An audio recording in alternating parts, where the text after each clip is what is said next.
గ్యారంటీల అమలు విషయంలో ప్రజలకు ఒక స్పష్టత ఇవ్వలేకపోయినారు, నమ్మకం కూడా ఇవ్వలేకపోయినారు.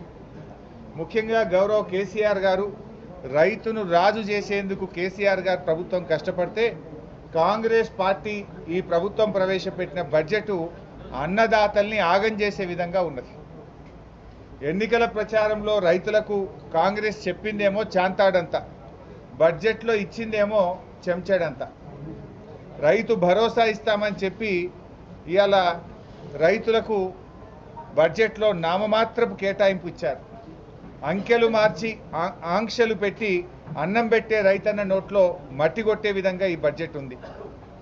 రైతు బంధుకు రామ్ రామ్ పలికేటట్టు, రుణమాఫీకి మొండి చేయి చూపేటట్టు, పంటల బోనస్ బోగస్ అన్నట్లుగా ఈరోజు బడ్జెట్లో కేటాయింపులు ఉన్నాయి.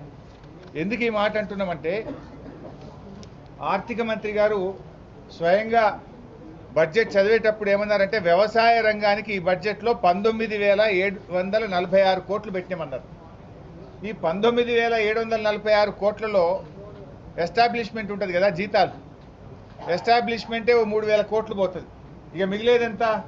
ఓ 16,000 కోట్లు. మరి 16,000 కోట్లలో రైతు భరోసా ఎట్లొస్తుంది, రుణమాఫీ ఎట్లా చేస్తారు, రైతు బీమాకు నిధులు ఎక్కడివి, బోనస్ ఎట్లా అమలు చేస్తారు, మరి అదేవిధంగా పంటల బీమా ఎట్లా చేస్తారు, ఫామ్ మెకనైజేషన్కు నిధులు ఎక్కడివి అంటే మొత్తంగా ఈ రైతులకు మొండి చేయి చూపించింది కాంగ్రెస్ పార్టీ.